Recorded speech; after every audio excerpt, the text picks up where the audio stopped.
She's like the female James Bond. She's safety chick. The safety chick. I love that safety chick. She calls herself the safety chick. I was a stalking victim, having to learn every possible aspect of personal safety to stay alive. Safety chick, we love her. Yeah. Hey, Kathleen Gallagher here, the safety chick.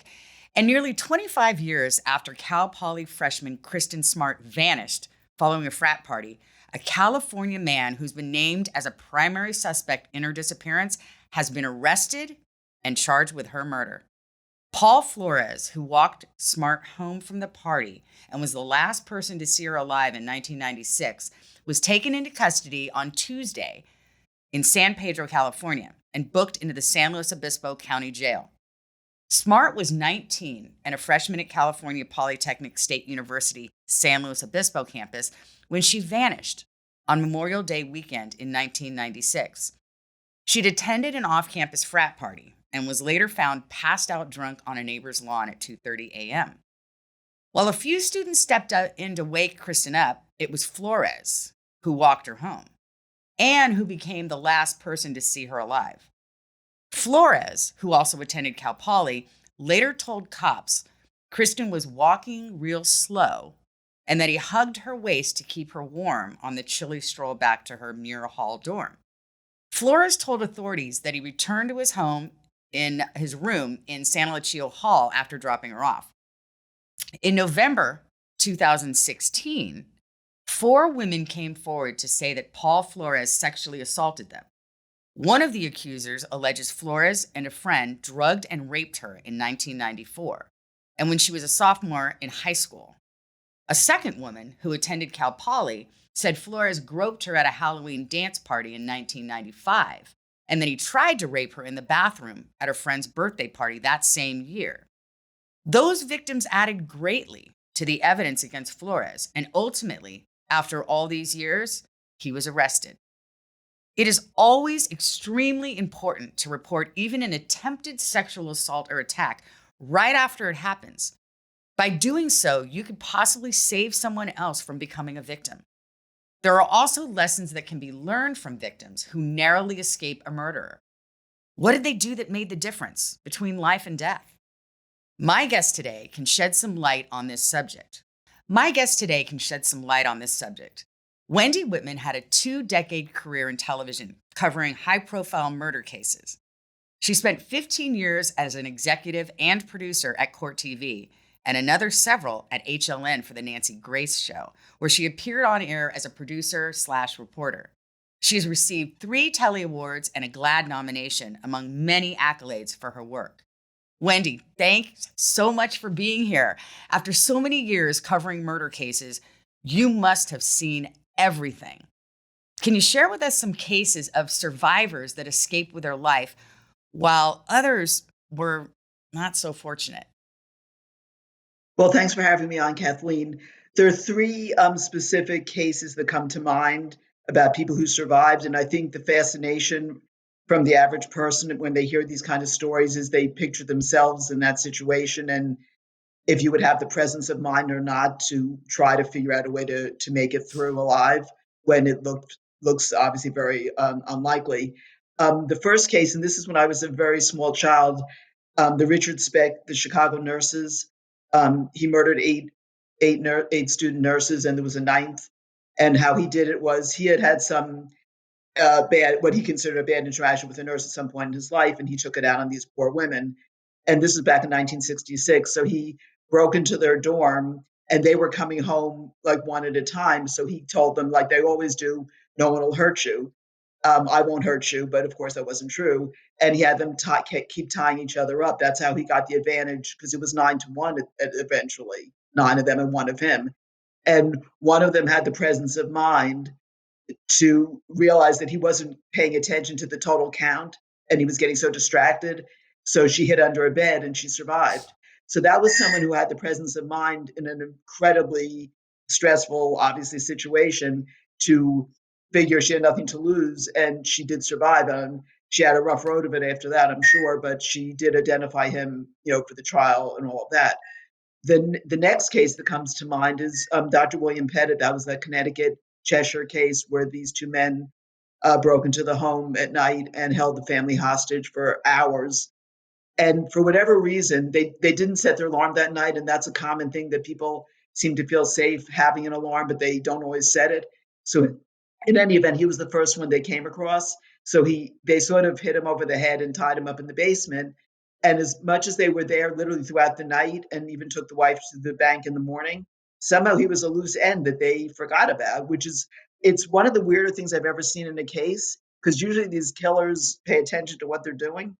And when they finally set the house on fire, he woke up and he was able to get loose and he ran out of the house. But that was a very fluky thing because he was there all night and said they forgot about him. It was just a very odd situation. So the first case, that woman had the presence of mind to figure out a way to try to get off his radar. Dr. Pettit just had the fortune that they sort of forgot about him. And then the third case, the woman was referred to in court as HG because she survived and she was also a rape victim in that case.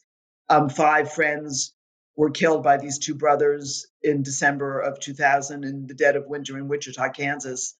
And I go into my book because I incorporate true cases in the fictitious narrative of my book. But you could sort of objectively say she didn't really do anything that her friends didn't do, but she survived by a couple of weird flukes. But when she was lying in the snow at the end, she said she made the decision that she wasn't going to lie there and die, and she got up, and her friends were already dead, and she ran to a house, and it was this whole elaborate, scenario where, I won't go into all the details of it. So I think that sometimes you just luck out, and there's very odd things that keep you from dying. Sometimes you get forgotten about if the killers aren't really on their game, and then sometimes you have the presence of mind to save yourself. With all the cases, again, amazing stories and simple twists of fate, but there are always a path to murder and things that you can do. I mean, right? So we'll talk about that in a second. But with all the cases and all the serial killers that you heard, is there a pattern to who they pick to kill, who they kill, and others who they don't? Did you ever notice a pattern of that? I think I can't say that I have. I think especially like these are 3 good examples, these cases. I think it's a matter of what people don't seem to understand, or maybe they do. It just my whole career has been nothing but crime, so I look at things differently, as I'm sure you do. But I think people don't realize that going about their day-to-day life, there are people out there that are actively always looking for victims. And like in the Pettit case, supposedly the word was that they were at the parking lot of a grocery store and spotted the younger daughter with the mother earlier in the day, and for some reason, the car they were driving and the younger girl caught their eye, and they followed them home and then came back at night with this whole elaborate effort to get to those specific people who really hadn't done anything. They were grocery shopping. For whatever reason, they were trolling for a victim, and they caught their eye, and they went to pretty extreme lengths to follow up on it and ended up at their house in the middle of the night and everything that subsequently happened. In the Carr brothers case, which is the victim HG who survived, they were actually following, I believe it was, I could be wrong on this, but I believe it was their neighbors. I think they had just been released from prison on a technical error. Actually, they did the paperwork wrong, and they actually shouldn't have been released for another 6 months. And the second they got out, they started doing crimes. And I believe they followed their neighbor's home and then thought they were breaking into their condo, and they broke into the other one's condo. And supposedly the neighbors, they did testify, heard them throughout the night, heard weird noises, but they never called the police. People never really think something bad's going on. Right. And I'm sure they feel awful about that. You picture yourself in that situation. Sometimes you'll see an odd car parked on your street, or you don't actually go and call the police. And unfortunately, in this case, it would have been better if they did. But I think, so I think and the student nurses, Richard Speck supposedly had some issue with nurses, some psychotic issue. And so he deliberately targeted a group of nurses. Had he ever done any, did it come out that he had ever done any violent acts to anyone before? Richard Speck? Mm-hmm. Not that I'm aware of. I don't know his exact history in that case. It was a long time ago. I'm not actually sure if those were his first killings. I believe they were his first his first killings, but I this imagine is he did a lot of creepy things before that. exactly that's in my open when I was talking about the Smart case is that those four women that were sexually assaulted or abused by the murderer in 1996, and they didn't come forward until 2016. And so, Right. as we know with these things, it isn't just a random act of violence. These guys just don't one day say, I'm going to go and kill 6 people. There is a Right. long, I always say there's always a path to murder, and, see something, say something. And all of these Yes. things come together, especially in terms of personal safety. You always hear, and I say it 1,000 times, is be aware of your surroundings, pay attention, Right. getting from point A to point B, watch if there's a car following you home, don't days off. I mean, we are almost vulnerable getting from point A to point B. And so this show is always about empowering and positive and safety tips. And it's not about, being paranoid. It's about being smart. Right. And so, Right, exactly. I wanted to bring you on to talk about these cases because I think a lot of people, live in fear. And it's like, it's not Right. about living in fear. It's about taking the mystery out of things. And that's why I really wanted to talk about, okay, what is everyone's, a lot of people's big fear is bumping into a Ted Bundy, or Right. a serial killer. And so,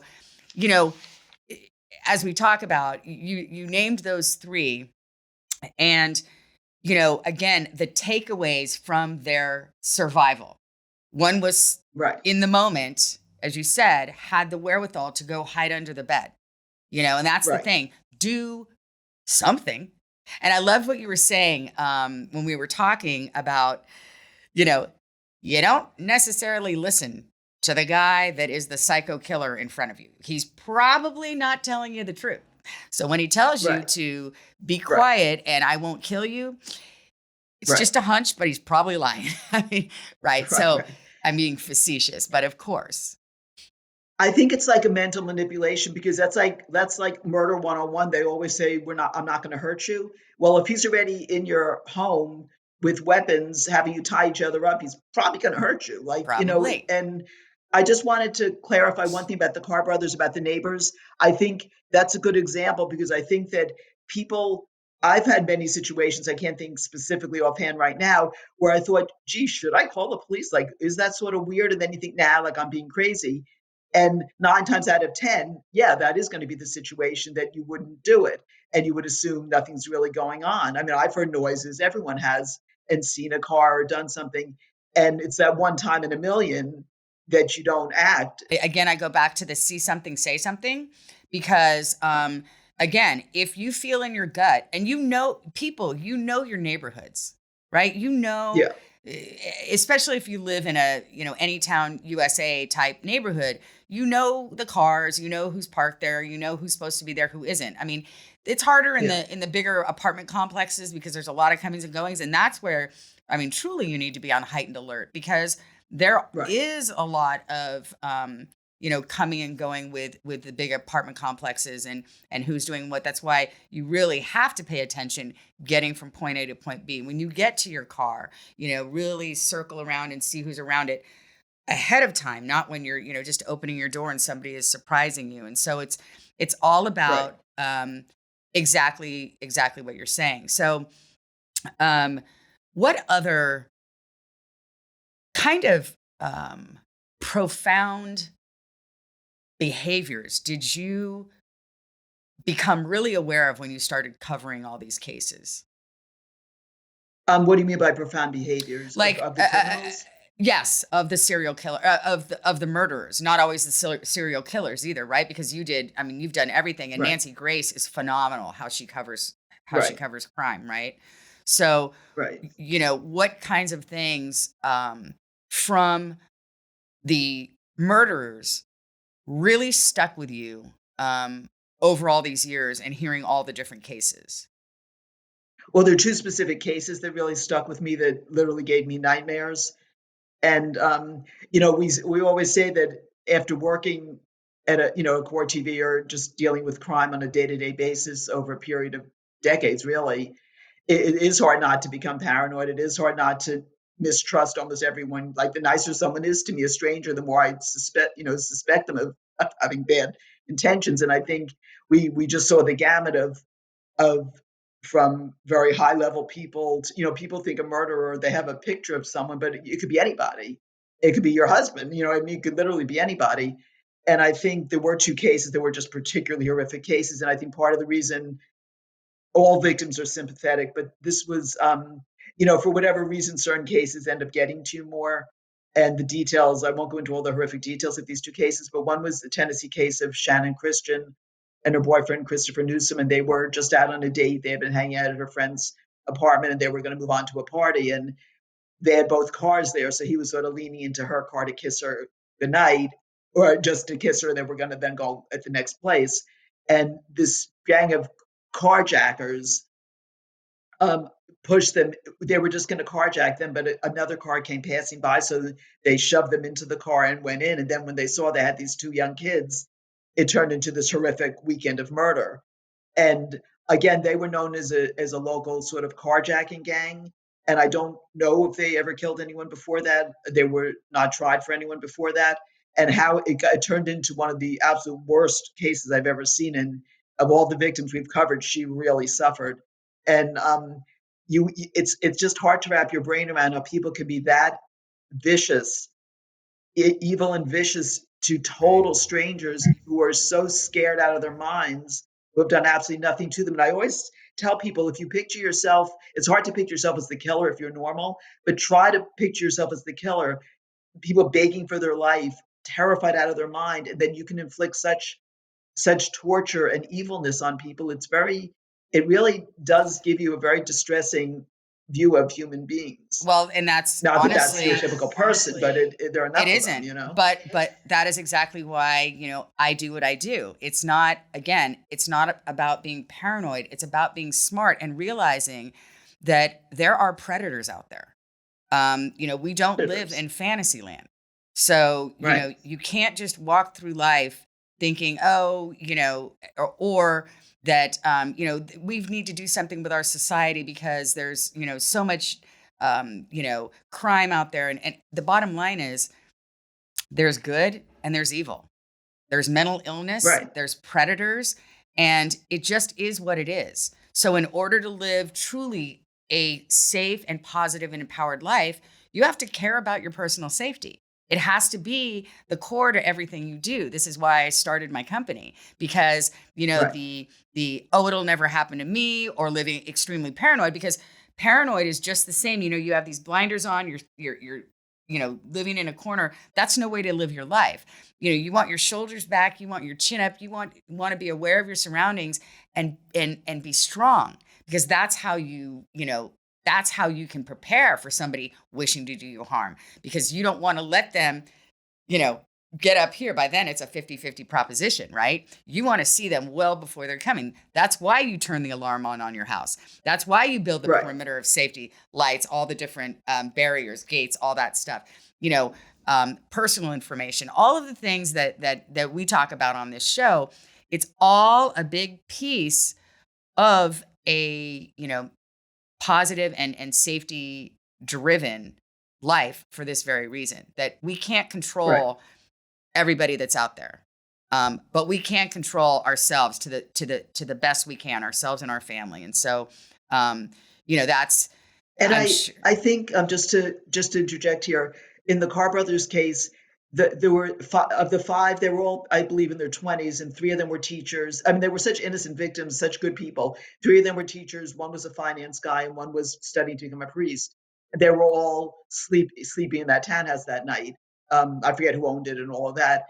And what they put them through, and I think that they were polite to the bitter end to these killers and trying to do the right thing. And at the end of the day, you have to realize, if you're in that situation, and believe me, I can't imagine being in a situation like that, how you would react.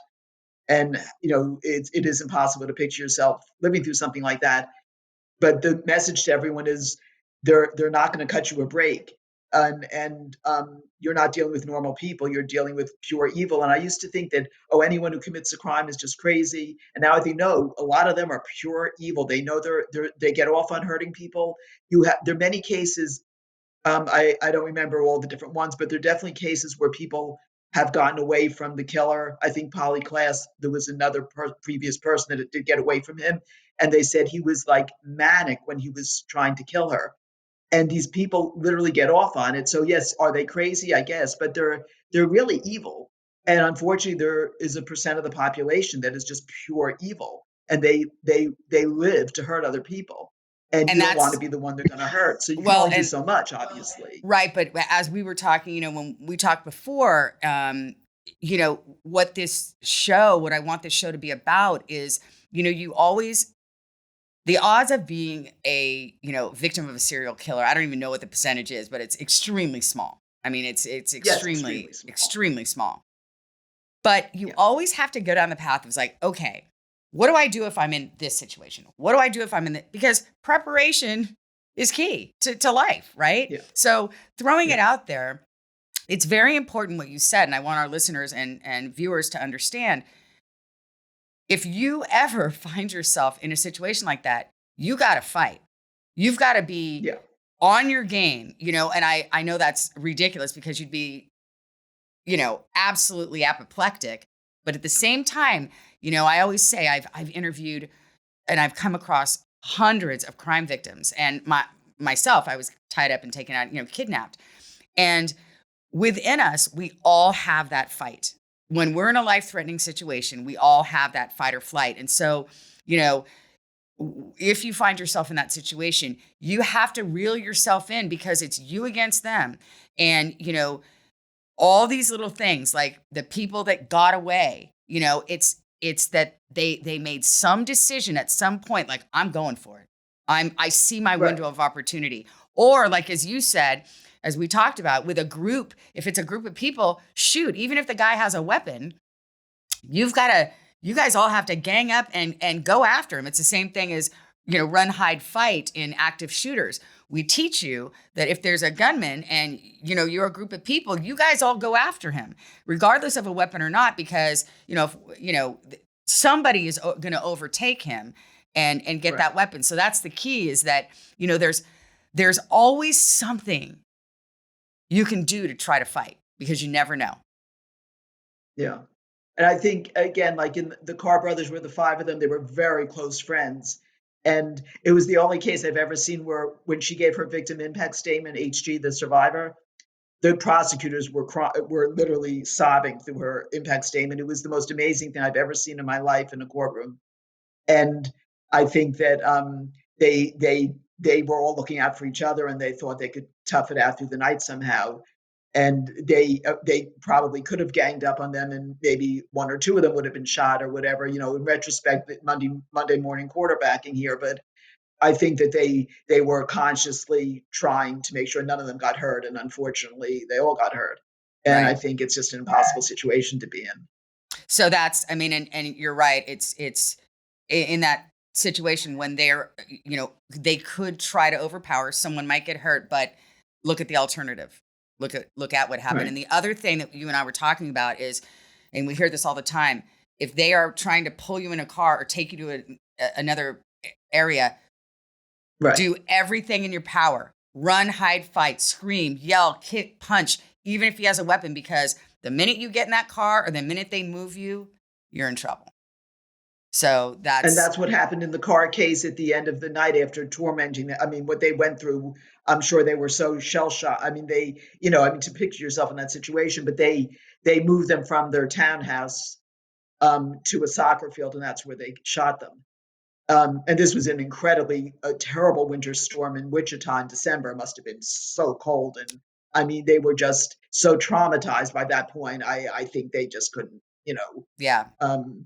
couldn't even begin to deal with it. And I think, again, I always try to picture myself in that situation. I just think there's absolutely no way to know how you would react. I think it's just, and I think also if there's a group of people that outnumber the perps, I think that if they're very close friends, they're way less likely to fight back because, again, they're looking out for all of them. They don't want anyone to get harmed. To get hurt. I think But if you were in maybe a hostage bag situation where you didn't know anybody, maybe you'd be more likely to say, let's all, I think Right. when there's emotions like that involved and they were such close friends, I think, and they just put it through hell and then some. So I think it was just a losing situation.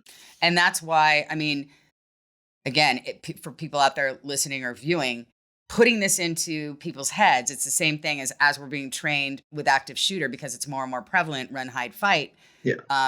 This is kind of that same scenario, run, hide, fight. You're in an active, violent situation that is going to, if it isn't violent right now, it's going to turn violent. So, go down the path and really start thinking about what you can do to survive, right? That's the key. What can you do in that moment? And to when survive? they say they're not going to hurt you, they are going to hurt you. 100% they're going to hurt you. There's zero chance they're not going to hurt you. Right. So, what I love and what you started to talk about is, so you've just written your first book, right? And it's fiction. Right. So tell us about the book.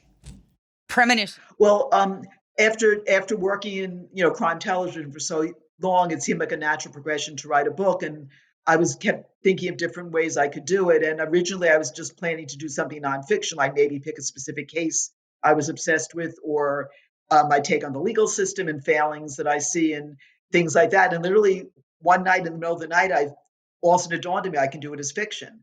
And I think that one of the things that's unique about the book is that it is fiction, but I incorporated 20 true cases throughout it from the protagonist's point of view. So I think it's a very interesting combination for true crime fans. And I think ultimately it's my voice for victims. That's how I've always looked at my whole career. And I think that it's my tribute to victims and also noting certain failings in the legal system that I see, some safety tips I picked up from cases, and some special cases I highlighted that, like the two I mentioned in this broadcast. So I think I accomplished everything I wanted to in the book, and I think it's very entertaining while also being very informative. So I think it's sort of a cool mixture of fiction, but with a true crime behind it. So when is it out? It gets released July 13th. It's been on pre-order with Amazon, and if you Google Premonition and my name, it comes up on Simon & Schuster and Amazon and Postal Press and a whole bunch of, there are a lot of places you can buy it. That's fantastic. Will there be a second book? Yeah, I'm already working on the sequel. Wow. That's so fantastic. I really like the characters. I love the way it all came out. And I think when it's your passion, like I used to hear about, singers who say they wrote a song in 15 minutes, it just came to them. And I thought, right, sure. But that's how this book, it literally flowed out of me. And I think when it's your passion and you have so many years of history behind it and knowledge, it literally, once I started writing, I couldn't stop. I had the opposite of writer's block. I had to make myself go to bed. I've written too, A Girl's Got to Do What a Girl's Got to Do, which is a manual for all women, safety. And then my second book was College Safety 101 for girls going off to college.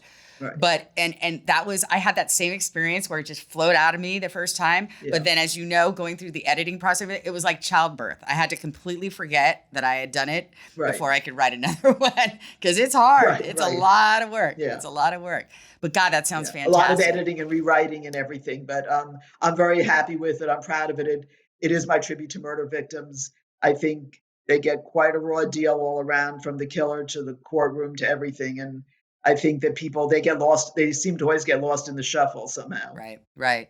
Well, I so appreciate you being here today. And, this is a really difficult topic because I'm kind of, because, my show's always about empowerment and safety choices. Right. And I don't want to scare people out there. That's not the goal of this. The goal is, like, shit happens.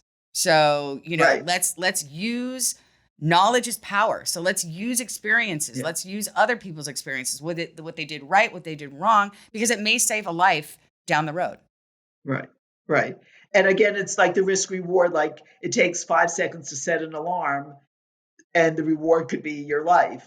And that's how I look at it. But yes, day to day, people get sloppy and every little move they make, they don't want to have to look over their shoulder and this and that.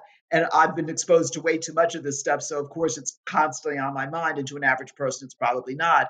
But I still try to make people aware that without living in a crazily paranoid way, you can still do some basic things that could potentially save your life. However, there are a lot of awful cases that we covered where they just had no chance and they had just bad luck and there was nothing they could do and they just suffered, and it's just terrible tragedies.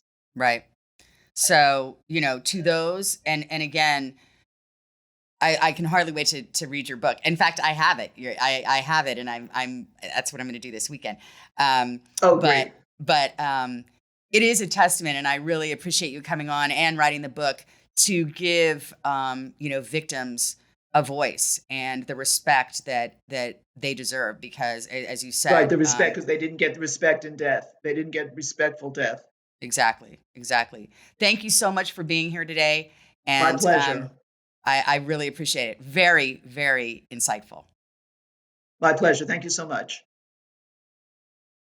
So, gosh, what amazing stories. And again, this show isn't about scaring you. And it's, the odds of being a victim of a serial killer are, in fact, next show, I'm going to look up, either that or I'll put it on social media. I'm going to look up the percentages. I'm going to get with the FBI or whatever, because I really don't want to scare you guys. And I want to put this in perspective. So, I really am going to put this, when we post this episode, I'm going to put in big letters below it what the odds are. So, but as I said, preparation is key. Knowledge is power.